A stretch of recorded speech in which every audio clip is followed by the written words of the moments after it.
So with knowing you're not going to let Caitlin Clark come back, you realistically know you're probably not going to do anything in the playoffs. So the smart thing would be to tank and get a good draft pick. But I don't believe this front office is incompetent.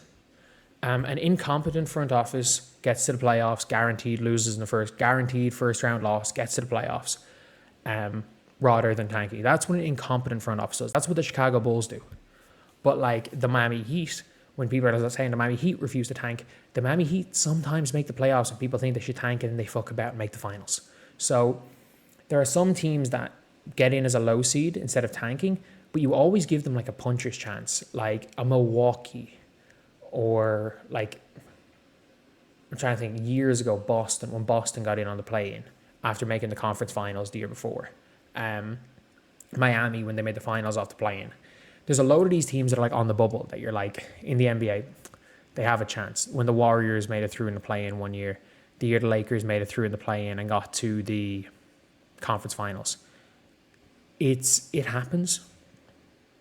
It happens with teams. So those teams are not necessarily encouraged to tank. But when a team has their own pick and you have the opportunity of a guaranteed playoff loss or tanking, and you choose the guaranteed playoff loss, which they did, and you might be saying, oh, but the players can't tank. No.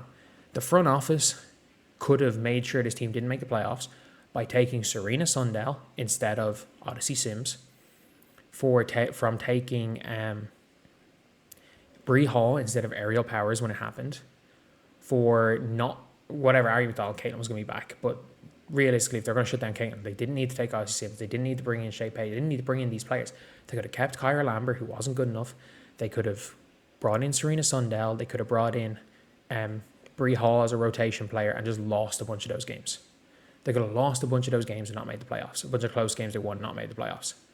And got a top 4 pick or top 5 pick in a 6-person draft. And after 6, this draft sucks. So they screwed up that.